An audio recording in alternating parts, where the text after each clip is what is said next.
Okay, hello everyone. So this is the orientation for algorithms for data science course. So I will just quickly go through some points. We have two other instructors with us here. So Anamika and Vivek Ramakrishnan. Right. So Vivek and I will be a part of this course. So we'll be the instructors point of contact for this particular course. Okay. So quick outline. So algorithms for data science, according to the professor, is kind of some kind of MLT version 2, right, or 2.0. So the main prerequisites, according to him, I'll probably mention that if you want to take this course, is the following, right? So prerequisites would be comfort with linear algebra, probability. So whatever he calls the three pillars of machine learning, right? Probability optimization, and then MLT, of course, right? So a good understanding of existing machine learning techniques such as PCA and whatever else you have learned, right? So supervising techniques, clustering techniques, all that. And then we'll start the course from there. So we won't be going over ML all over again. So it is understood that you are familiar with machine learning techniques and you have a good grasp of linear algebra and a fairly good understanding of probability. Okay, so that is the understanding. And then we go into the course. So I'm just quoting the professor here. I also don't know much. Exactly what will come is something that I'm also not sure.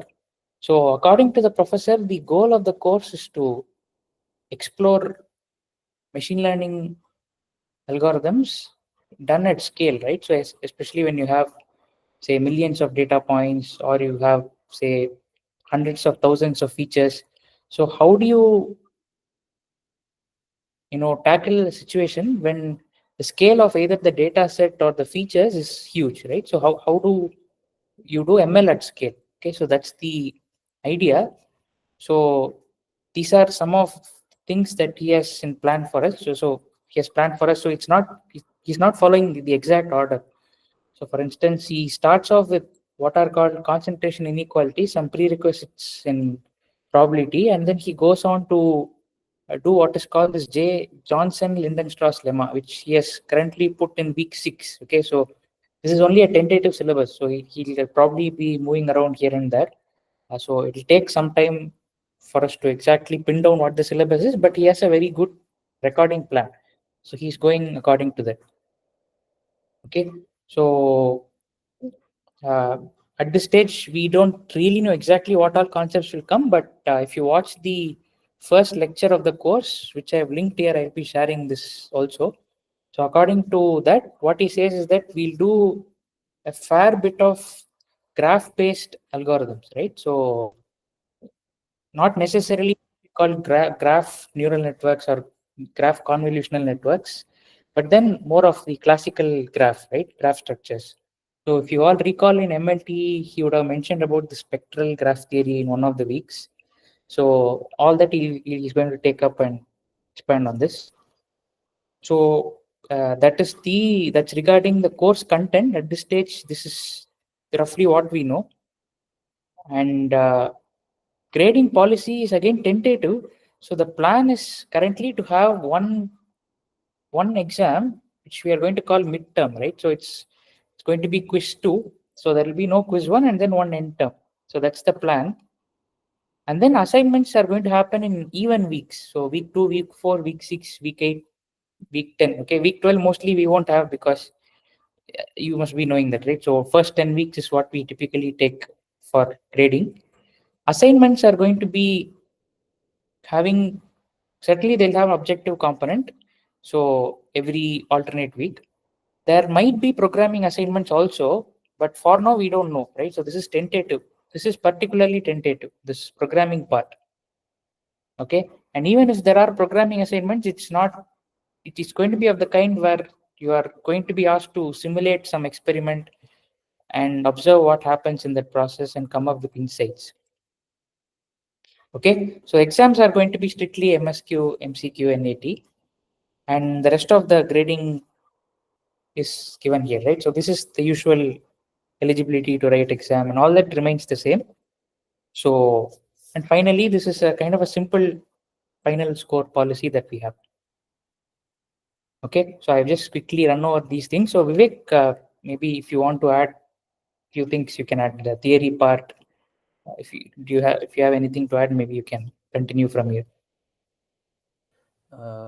Even I am, well, since this is a developing course, I'm not sure if I can add more, but just one thing to say is this will be a very theoretical course. So even though we are talking about machine learning at scale, we won't be looking at in like programming heuristic ways of tackling it, but rather it is going to be a theory heavy course. But the professor says it is more than a proof based course. This is going to be having a much more of an algorithmic focus. So proofs and derivations will not be extensively covered, but to a certain point. But basically the problems of scale, and then different paradigms such as the graphical learning frameworks, those will be covered here. It's still not clear how the course will turn out, but so it will be kind of like an experimental semester.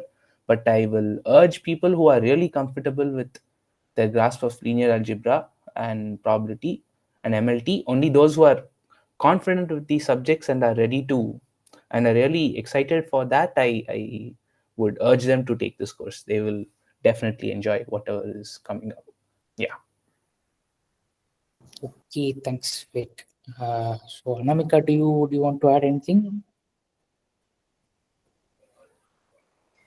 Yeah, nothing actually. We've added Karthik and Vivek already. So I think S.R. Srinivasan is asking the setup required for programming assignments, right? So did you mention anything about programming assignments, Karthik? So this is a little fluid right now, right? Yeah. Yeah. So depending on the numbers, yeah, Srinivasan, depending on the numbers, we will decide.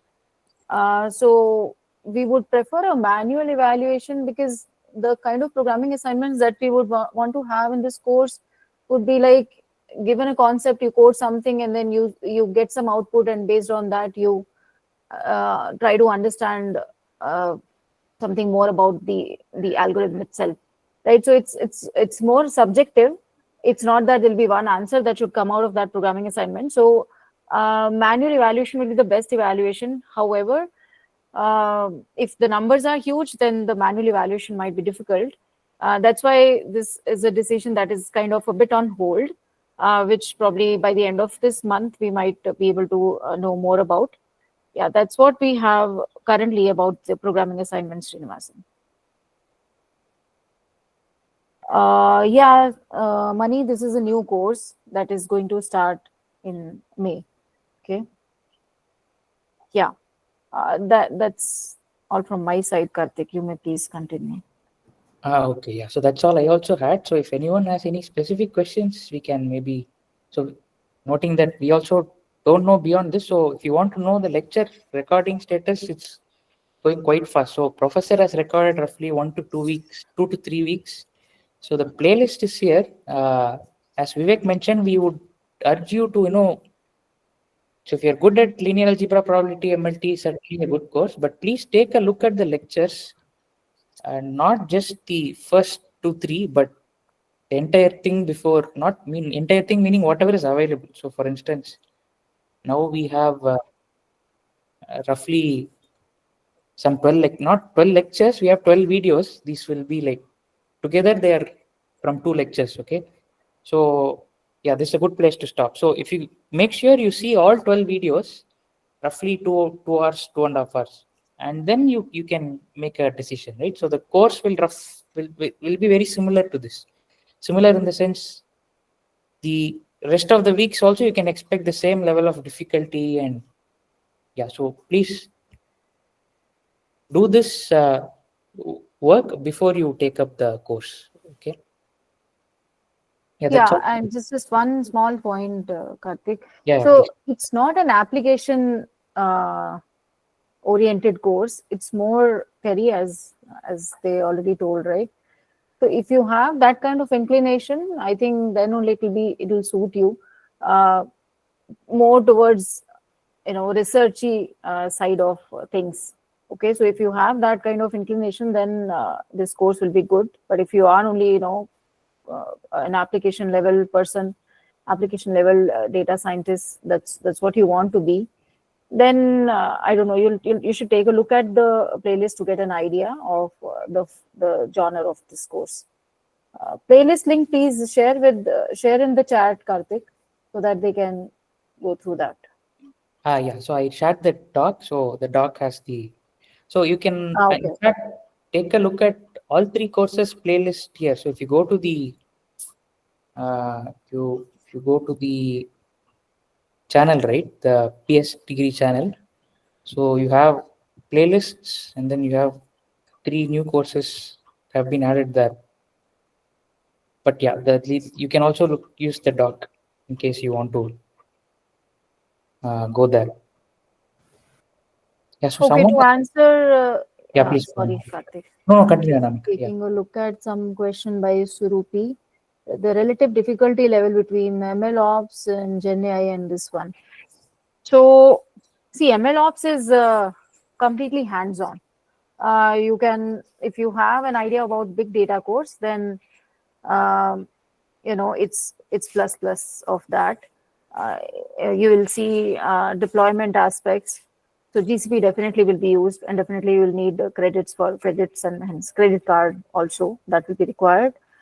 I mean, we'll extensively use cloud, and you'll deploy the ML applications, and then other steps that happen in the life cycle of a data science project. All those things will be covered. So it's completely hands-on MLOps, and GenAI is also theoretical, although there'll be some programming component where you will see some concepts in action. But mostly you can say, I think, 75% easily it is theoretical. So it would require a lot of probability and stats knowledge. So GenAI is also quite theoretical, although some 20-25% programming will be there. There'll be one OPP also there.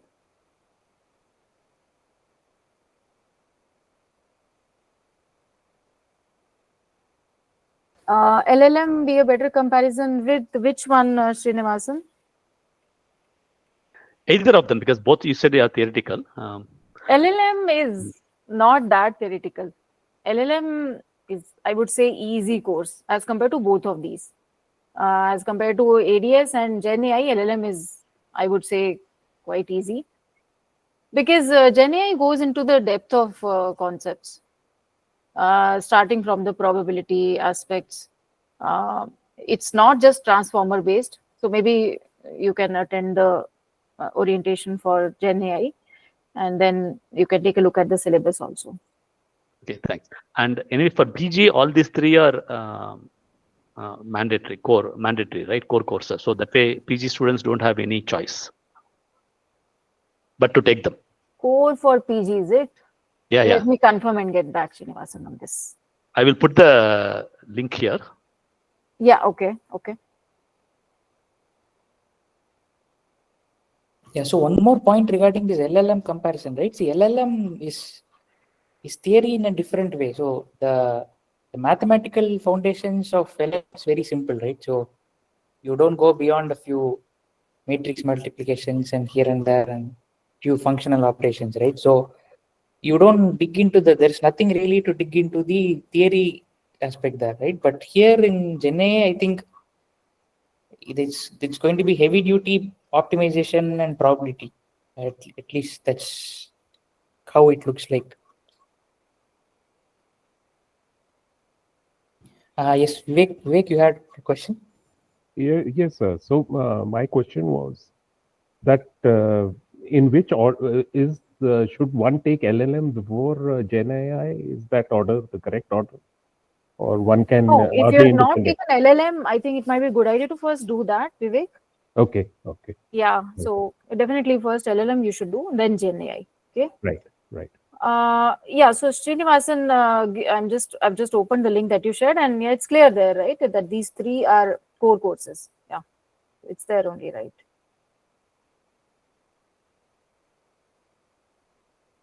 That was your question, whether they are core or not? No, I just saying because you're saying that these are tough courses and you should be prepared. But if it is elective, yeah, but the MTech force people have to take this anyway. So See, MTech people have decided to go to the next level, right? So kind of it might be good for them to actually get into the theoretical aspects of data science is probably what is the assumption. Yeah. Yeah, I didn't have MTech in mind because I think these are open for BA students also. Yeah, so That's that fine, point, right? yeah, yes, Anamika. So that one point which Professor Arun also mentioned is once you reach MTech level, we are going to expect a certain level of maturity, right? So that's why the course also is harder. So this is there's a clear jump from the BS to MTech. So there is therefore corresponding increase in the level of both hardness of the course as well as the expectation from or what we expect students to have, right? The kind of skill set they are supposed to have when they come to MTech. So that is one thing. As Anamika pointed out, we were this choice. This is also going to be an elective for BS, right? Hence, we are kind of adding all these disclaimers before, right? Those disclaimers are only meant for the BS students who want to take this as an elective, right? Yeah. So Surupi, you have a question? Can go ahead. Yeah, I just wanted to ask, out of these three, the Gen AI course, this one, ADP and MLOps, is there any order that you would suggest to take these three in? Or are It they not seems that like much they are, related? yeah, it seems like they are three orthogonal courses. At least that's how it looks like. So these three, Surupi, you're asking these three in what in some order, is it? Yeah, is there any I good think order we should take them in? okay. Have you done big data? Yes. Okay. See, these are actually, I mean, amongst these three, these are kind of independent, and you can take them in any order. Okay. Yeah. And also one more question. Just as a comparison, how would you rate the difficulty for the LLM course versus the INLP course? INLP is not going to be offered this term, right? I'm just asking if it then I'll plan it in that order for whenever it is offered. I think you should first do LLM. Okay. Yeah. We were also contemplating some changes in INLP, but in any case, an LLM is what you should get done with. Okay.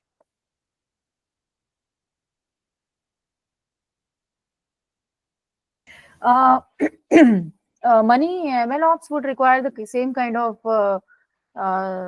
subscription or whatever you call it that you had for big data. You would need DCP credits, so they are free with a new email ID, right? So you would, if you, in case you have used already during your big data course, the free credits that Google gives, which is some 27,000 worth credits, right? If you have exhausted them already, then you can make use of some new email ID you can create, and once again you will get those many credits, and that should be sufficient.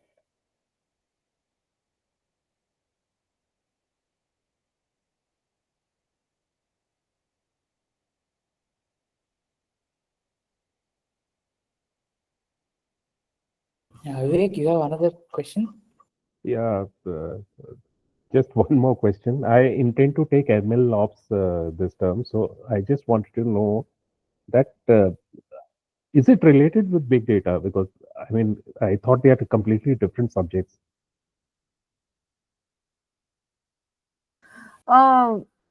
See, if you have done big data, then let's say initial 1 to 2 weeks might be easier for you if you know already how GCP and all works.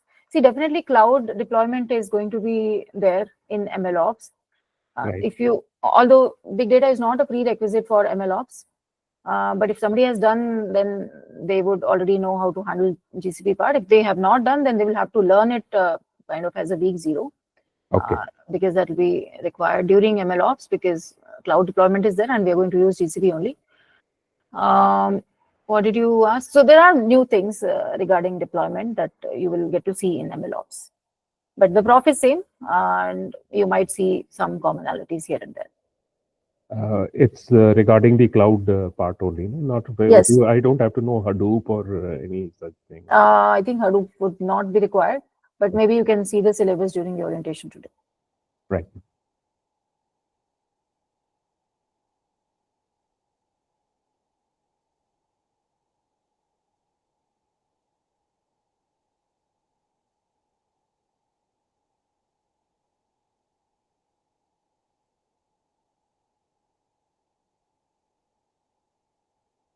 Okay, any other questions? Do you have?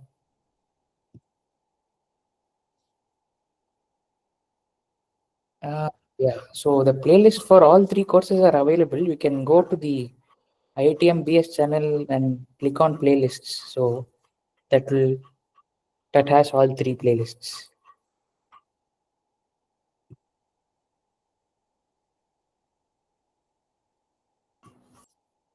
Okay, so there are no other questions. Shall we close the meeting? Okay, thanks for joining then. Thank you.